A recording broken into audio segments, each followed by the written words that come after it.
The year is 2030.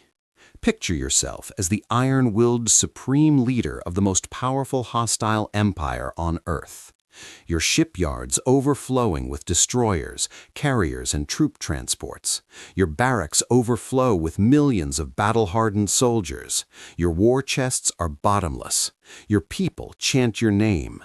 You stand in your command center and issue the single most ambitious order in modern history: invade and occupy the United States of America.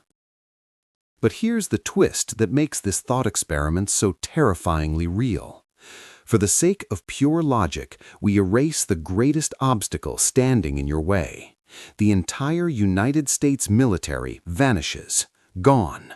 No supercarriers steaming across the Pacific, no stealth bombers slicing through the sky, no nuclear submarines lurking beneath the waves, no Reaper drones circling overhead, no marine expeditionary forces, nothing. Just the land itself, the 349 million people who live on it, and the vast web of highways, rails, cities, and power lines that keep it running. You lean back in your chair and smile. This should be simple. A quick, decisive strike. Land, advance, capture key cities, force surrender, raise your flag over the Capitol dome within a month or two. Easy, right? Wrong. Catastrophically wrong. You are about to launch yourself head first into the single most unforgiving, self-devouring, impossible military operation ever conceived by the human mind. The continental United States is not a country in the traditional sense. It is a 3.8 million square mile continent engineered by millions of geological forces and a few centuries of stubborn human defiance into the ultimate fortress against foreign conquest. From the second your boots hit American soil, if they ever do, you are not fighting an army. You are fighting physics, distance, weather, terrain, supply mathematics, global economics, and a civilian population armed and motivated in ways that make every historical insurgency look like a minor street protest. Today, we strip away every weapon, every jet, every missile, and stare at the naked, brutal reality of why invading the United States mainland is not merely difficult, it is functionally impossible for any power on Earth, now or in the foreseeable future. This is not propaganda. This is geography, logistics, and human nature screaming the same message in unison. Do not try this. Let's begin at the very edge of the nightmare, the two gigantic bodies of water that guard both flanks of the continent like silent executioners. To the east lies the Atlantic Ocean. From the closest major European ports to the American East Coast, you're looking at 3,000 to 4,000 miles of open, storm-lashed sea. To the west, the Pacific Ocean laughs at you with 6,000 to 7,000 miles of distance from any plausible Asian staging area. These are not channels. These are oceans designed by nature to punish anyone foolish enough to cross them with a serious invasion force. Go back and study the greatest amphibious operation in history, Operation Overlord, the Normandy landings of June 1944. The Allies had to cross between 20 and 100 miles of water, depending on the exact route. They spent over 2 years planning, stockpiling millions of tons of supplies, coordinating 3 of the most powerful industrial economies on the planet, and still suffered tens of thousands of casualties on the first day alone. Now multiply that distance by 60 or 70 times. Imagine trying to keep a continuous pipeline of food, ammunition, spare parts, medical supplies, and most critically fuel flowing across that abyss for months or years. A single modern armored division in high-intensity combat burns through hundreds of thousands of gallons of diesel and jet fuel every single day. To sustain even a modest invasion force of 500,000 combat troops, barely enough to control a nation of 349 million, you would need tens of thousands of cargo and tanker ships moving in a constant conveyor belt across those oceans. The fleet would be so enormous it would show up on satellite imagery from every major power on the planet. There is no hiding it. There is no surprise. The moment your shipyards begin loading vehicles, the global economy holds its breath, markets crash, and the civilian population starts preparing. And when your first exhausted, seasick, muscle-wasted troops finally stagger ashore after weeks of confinement in rolling steel boxes, what greets them? Not open beaches waiting to be claimed. The West Coast is dominated by steep cliffs, violent currents, and only a handful of deep-water ports capable of handling heavy equipment. Los Angeles, Long Beach, Seattle, San Diego. Each one is a perfect choke point. A few scuttled container ships in the entrance channel, a handful of destroyed cranes, and your entire armored force is trapped floating offshore, taking fire from shore batteries and civilian drones, while your landing craft try to beach tanks on rocky, wave-battered shores. The East Coast is no better. Shallow approaches, treacherous swamps, immediate transition into dense urban sprawl. You step off the boat and you're already fighting block by block in concrete canyons. Geography does not merely defend the United States, it actively murders invaders. So you pivot. You're clever. You decide direct sea assault is suicide. You'll land in a neighboring country and drive overland. Brilliant, except it's even worse. Option 1, Canada. Land on the Pacific side near Vancouver? You are immediately funneled into the Cascade and Rocky Mountain ranges, narrow valleys and passes where a single well-placed explosive charge can drop an avalanche that buries your entire lead column under thousands of tons of rock and snow. Land on the Atlantic side near Halifax or Montreal? You face the brutal Canadian Shield, millions of square miles of exposed Precambrian rock, frozen lakes, endless swamps, and dense boreal forest with almost no usable north-south highways capable of supporting heavy armor. Winter temperatures routinely plunge to -40°C. Spring brings the infamous thaw, mud so deep tanks disappear to their turrets. You would need to conquer and pacify Canada alone, a nation almost as large as the United States with its own fiercely independent population. That alone could take years, giving the Americans endless time to turn their northern border into an impenetrable wall of fortifications, minefields, and armed civilians. Option 2, Mexico. Land south of the border and push north?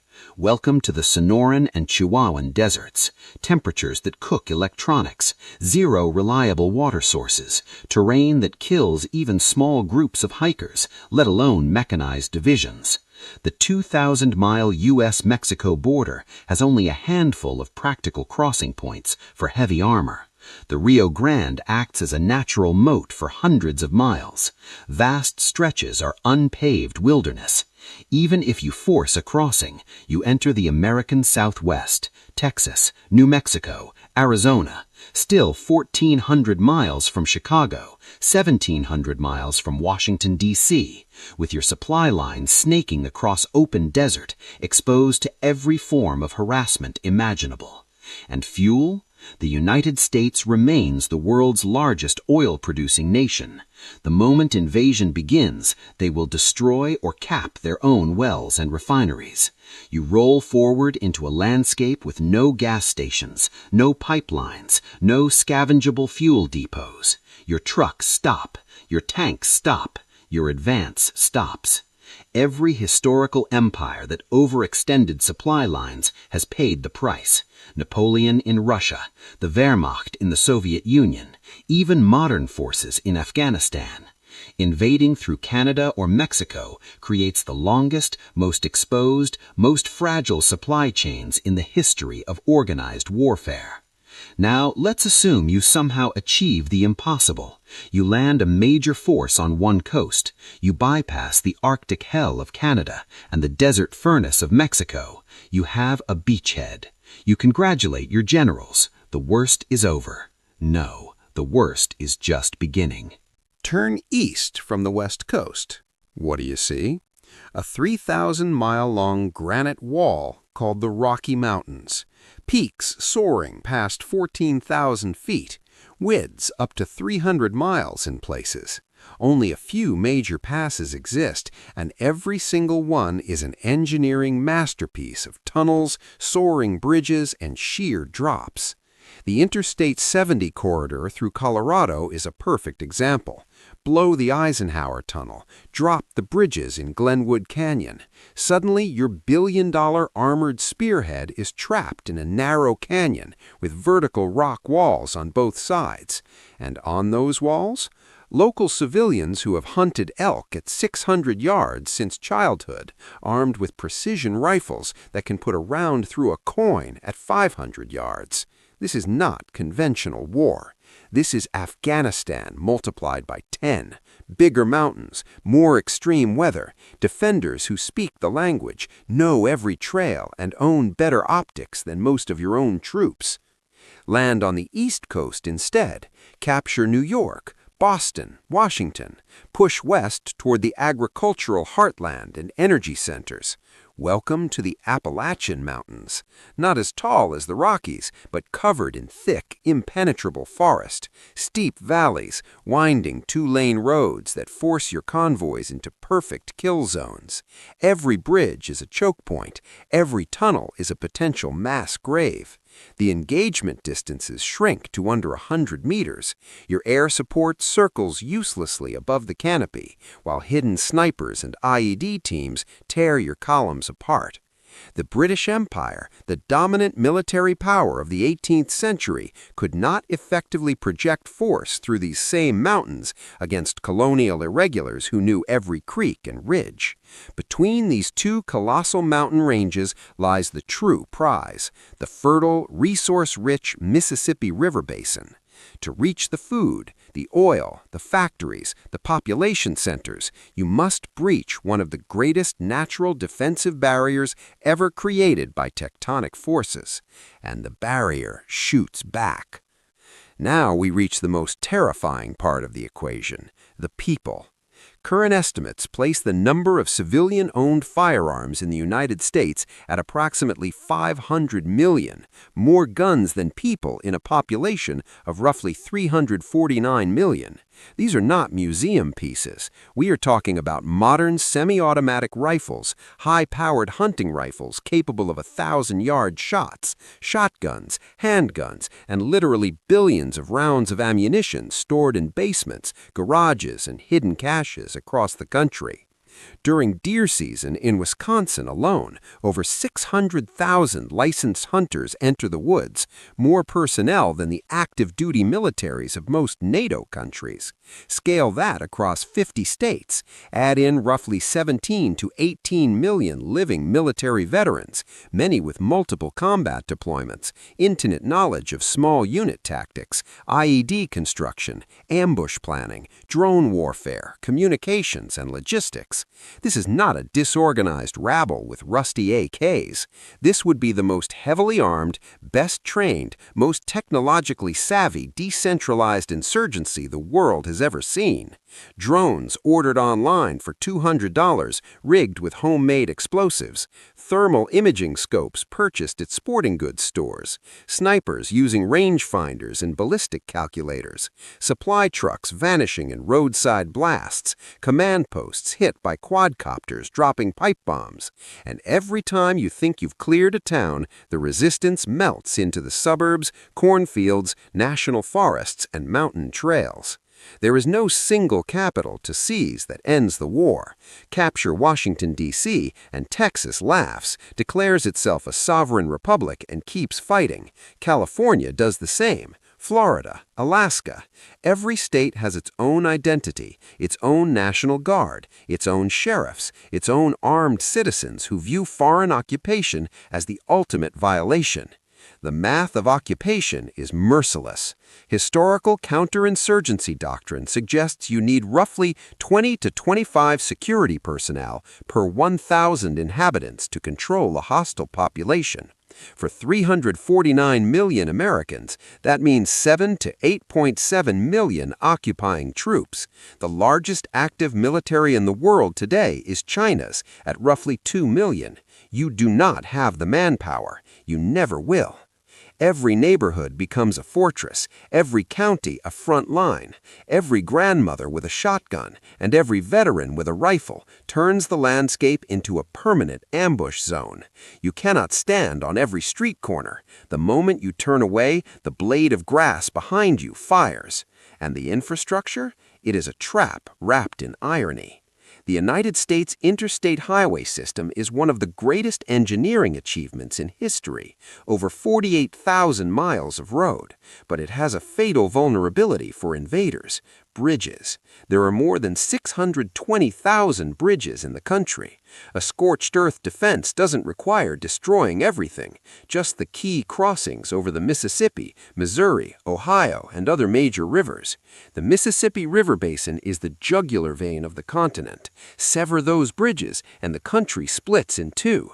Locals can move supplies by barge along the river system. You are stuck on the far bank, trying to construct pontoon bridges over mile-wide currents under constant sniper and drone fire. The rail network is even worse. The United States possesses the most efficient freight rail system on Earth, but it is privately owned, highly complex, and easy to sabotage. Derail a few key locomotives, destroy switching yards, collapse tunnels. Everything grinds to a halt. You cannot simply bring your own trains. The scale is too vast. You are forced onto trucks. Trucks need fuel. Refineries burn. Pipelines are shut off. Strategic reserves are denied. You find yourself stranded in the middle of Kansas, 1,000 miles from the nearest ocean, with empty tanks, destroyed bridges ahead, and hostile locals behind. The deeper you penetrate, the weaker your force becomes. The deeper you penetrate, the stronger the defenders become, fighting on home turf, close to their own hidden stockpiles, families, and knowledge of the land. You are stretching a rubber band until it snaps back and takes your hand off. And if, by some dark miracle, you manage to push through all of this, mountains, deserts, winters, ambushes, fuel shortages, and you start winning on the ground, congratulations, you just triggered global economic Armageddon. The United States dollar remains the world's primary reserve currency, accounting for roughly 57 to 60% of all foreign exchange reserves held by central banks worldwide. The vast majority of international trade, oil, gold, commodities, manufactured goods, is priced and settled in dollars. If you destabilize the U.S. government to the point of collapse, the dollar implodes utterly limitless. Trillions of dollars of wealth evaporate overnight. Your own nation's banks, which hold massive dollar-denominated assets, become insolvent. Your own currency, likely tied in some way to dollar stability, plummets. Global trade freezes because no one knows what anything is worth anymore. You didn't conquer a country, you detonated the operating system of the entire world economy, and your own savings account along with it. Then there's the technological heart, the physical servers, cloud infrastructure, and data centers that power AWS, Azure, Google Cloud, and much of the world's internet backbone are heavily concentrated in the United States. Damage them, and you don't just blind Americans, you blind your own military networks, banking systems, satellite communications, and stock exchanges. In anticipation of defeat, the brightest minds, AI researchers, nuclear engineers, software architects would flee with source code, encryption keys, and blueprints. You would conquer empty buildings and bricked servers. The real value was never the land. It was the people and the systems, and those systems have built-in kill switches. You are not invading a nation. You are shooting the pilot while riding in the same aircraft. The crash will not discriminate. Finally, the most boring yet most devastating defense of all, federalism. The United States is not a centralized monolith. It is 50 semi-sovereign states wrapped in the illusion of one nation, plus 3,000 counties, each with its own sheriff, its own police force, its own laws, and its own deep-rooted pride. In most dictatorships, capturing the capital and eliminating the leader ends the war. The chain of command collapses. Here, the president has surprisingly limited direct power over daily life in the states. Governors command the National Guard. State legislatures can defy federal orders. County sheriffs answer to no one but their voters. If you take Washington, D.C., the governor of Texas might declare a state of emergency, mobilize the Texas State Guard, and announce the Republic of Texas is back in business. California would likely do the same. Florida, Alaska. You are not fighting one government. You are fighting 51 separate power structures, plus thousands of local jurisdictions. And the American cultural DNA is built on the principle of resisting authority. Americans argue with their own government over parking tickets. They march against their own laws. A foreign occupier telling them what to do, that ignites a level of malicious compliance, sabotage, civil disobedience, grid failures, water contamination, road blockages, and quiet non-cooperation that would